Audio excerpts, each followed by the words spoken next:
sure. So. Good morning, everybody. Welcome to Sports Shorts Daily, presented by LeBear's Casino. Ronnie Rance alongside Tommy Christ and TK joining us from Tremonti's Meat and Seafood right over in the heart of Baton Rouge off Jefferson Highway next to Parkview Baptist. I'm in an undisclosed location presented by the Louisiana Sports Hall of Fame. And, of course, LeBear's Casino is our presenting sponsor, where we'll be tomorrow for Sports Shorts Radio from 10 to noon on ESPN Radio in Baton Rouge. You can download the 104.5 ESPN app, give a listen wherever you are in the world. Today on Sports Shorts, a lot of Major League Baseball talk. We had a no-hitter yesterday. Paul Skeens got his first MLB loss, a controversial loss. We'll talk about that. Baton Rouge Rougarou final regular season game of the year at home tonight. The tarp has been on the field since 2:30, 3 o'clock yesterday. So I know we're going to have a lot of rain this afternoon, but we will be playing once that rain passes through. That tarp, we'll pull that tarp and we'll play ball. Plus, we'll have the Jerry Lane fireworks at middle of the seventh inning. So if you haven't been to a Rougarou game, or you have been, you know what fun it is. Come on out. Final home game of the year, Friday night. Gates open at 6. Doors first pitch 7:05. We'll have a lot of special guests. It's LSU alumni night tonight. The LSU Alumni Association will be in the house throwing out the first pitch. They'll be on the party deck. We encourage fans to wear purple and gold, wear your purple and gold to the ballpark tonight. Middle of the seventh inning, we'll have the Jerry Lane fireworks show. It's a fantastic fireworks show. And everything at the concession stand that's non-hot food items are 2 for $1 tonight. Final regular season game, everything's 2 for $1. So we hope to see you at the ballpark. Paul Skeens, he was fantastic the other day, Tommy. Of course, the Pirates are not a very good offensive team. They've struggled with that all season long. Paul ends up getting bailed out, really, in seventh or eighth. They score a run to tie it 1-1, and you think, okay, good. They're not going to send him back out there. They got him off the hook for the loss. Another great outing. He went 7 innings or whatever, or 8 innings with 1 run allowed. No decision. Boom. Instead, they send him back out there to throw the ninth. Gives up a leadoff double in a 1-1 game. You think, okay, well, now they're going to pull him. No, they let him get the loss. Gives up a run. They don't score in the bottom, and they lose 2-1. I wasn't a big fan. I know Skeens after the game said, look, I felt great, blah, blah, blah. But for a team that pulled a guy who had a no-hitter through 7 because they're worried about the future of this young man and they're worried about the future of him and he's the franchise and all that, why does he go out there in the ninth when it's 1-1 through 8 and you got a chance to, he did his job? Yeah, that's the inconsistency you don't like to see. Oh, no hitter through 7. Yeah, but we got to worry about the future. And then this week, they're not worried about the future. Yeah, I know the pitch count was where they wanted it to be or whatever, but if you're going to worry about the future, make that a consistent worry and do that every time with Skeens and anybody else. Anybody else who you think's a part of the future. But, the Pirates are a struggling team. About 6-7 weeks ago, they got hot with about 10 and won like 8 out of 10, but they've struggled since, and they're going to keep struggling. And it was a very inconsistent move that makes you wonder, like, who's making that decision? Skeens is going to play the company role. Hey, I felt good. They tell me to go out there, I'm going out there. They tell me I'm done, I'm done. But it was a little bit odd. You're correct. It just, a guy who's 22 years old making his first season. You're so worried about, this generation, this day and age, not just the Pirates, but this day and age where we care so much about pitch count. We care so much about workload. It just seemed like the ideal time to take him out. He's off the hook. We didn't get, we helped him out. We didn't give him the loss. Great. He went 8 innings, 1 hit, did all these magical things. Another fantastic outing, feeling good about yourself, feeling good about him. And then you leave him out there on a team that, at that point had scored, 3 runs in 3 games or something. And you're going to just leave him out there to die on the vine, to just wear it for the team when it was unnecessary. It's just an unnecessary inning. It was an unnecessary loss. It was an unnecessary situation for your franchise. You're not a team that's going to be headed to the playoffs or anything, most likely. So, it's all about selling out every time he pitches, making him feel good, making him be successful, building for the future. And to me, that just was an idiotic move. Of course, every player never wants to come out of a game. There's never been a pitcher worth his salt that wasn't hurt. That was like, yeah, I can't get the next guy out. That's not his call to make. Just a bizarre move, and one that, as you mentioned, just inconsistent. I didn't like it. I wasn't a fan. Yeah, and I mean, again, we all know it. We've done it all our lives. You do what your coach or at MLB, you do what the manager says to do. I used to tell kids when I coached, if I tell you to go climb the right field foul pole, go climb the right field foul pole. That's how you got to teach kids. The coach matters, the manager matters. And I can't believe it came from upstairs to say run Skeens out in the ninth. I mean, that's Shelton manager's decision. And, the inconsistency jumps large, especially, the Pirates, like you said, they're not going to be in the playoffs. I mean, they got a ways to go before they're going to be a playoff team, even though the playoffs are expanded now. So it was odd, and we'll see what happens the next time he throws. They shut him down after a pitch count or 6 innings or whatever. I mean, and I watched that game until he gave up a hit. Then I left my house, and then I was keeping track of it on the score app. But that was something else bottom line is he got his first loss in Major League. Now, he was not going to go undefeated as a Major League pitcher. We know that. So there was the first one, but it was a little bit odd the way it happened. Some magical things happened. Of course, a no-hitter in baseball is always special. Again, we told you how Skeens had 7 innings a couple outings ago. They 2 outing before last, and they pulled him. Well, there was a no-hitter last night in Major League Baseball. Tell us about it. Yeah, Dylan Cease, who's been a really good pitcher for many years, we saw him throw in Houston for the White Sox on opening day a season ago. Right-handed, that's got 4 pitches he can command and throw for strikes. Well, the second ever no-hitter in Padre history. First one only came a couple of years ago, Joe Musgrove. But Cease no-hits the Washington Nationals, who are, not going to don't hit that well anyway. Dylan Cruz, by the way, had a walk-off hit in the AAA game the other night, walk-off winning RBI. But Dylan Cease, who I've always liked, there was a stretch last year when I bet on him every time he hit the bump for the White Sox. Of course, he was traded in the offseason to the Padres, and he fired that no-hitter. So second one in franchise history, and no-hitters or something else. You don't get to see him every day. So he's a right-hander. Next time he throws, pay attention. Yeah, no, I remember that, that was the highlight of the White Sox season last year when they won opening night over in Houston against the Astros, who were the defending World Series champion. And he was very, very good pitcher for them. That was the last time White Sox had a well-pitched game, I think.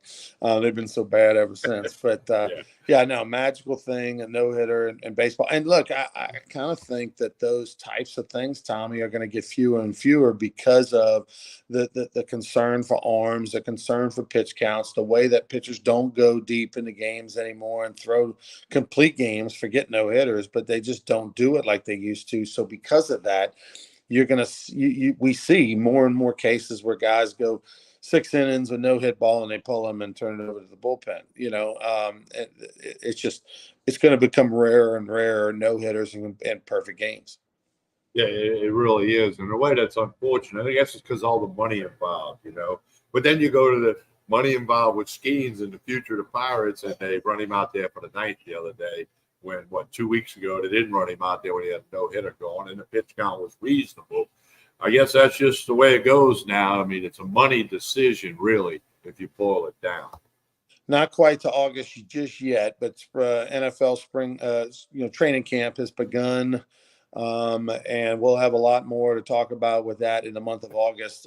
Everyone with the New Orleans Saints fans are watching that offensive line. What are they going to do? They're going to keep it together with duct tape or what? But I mean, that's not supposed to be good. But Alvin Kamara, we talked a couple of months ago when he walked out of minicamp, and we felt like he's not going to be back.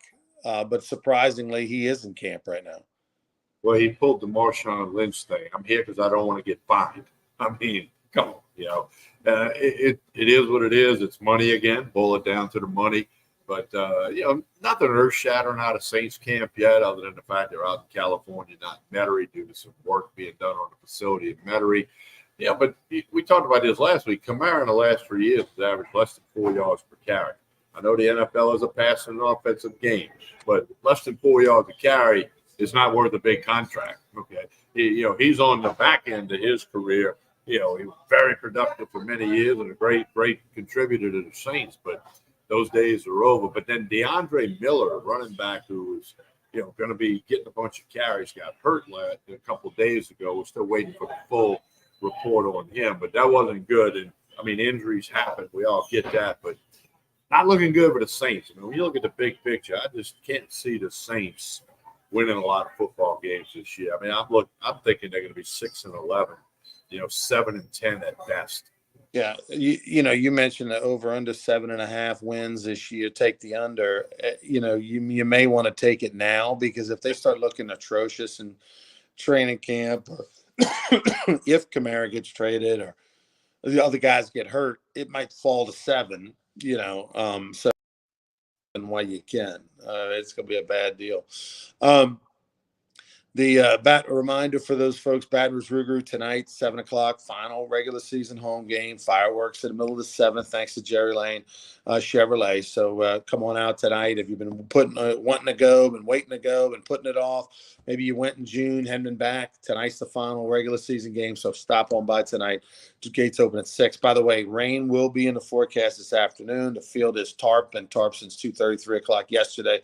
We'll leave the infield tarp, and we'll do everything in our power and to play ball tonight. So don't let that scare you away. And if you're not sure, just monitor all our social media: Facebook, Instagram, Twitter. We'll be updating you. It's probably starting about 5 o'clock. Even whether we're playing or not, or what's going on or not. I mean, again, we're going to play. It's the last regular season game. It may start at 7:30, but we're going to play.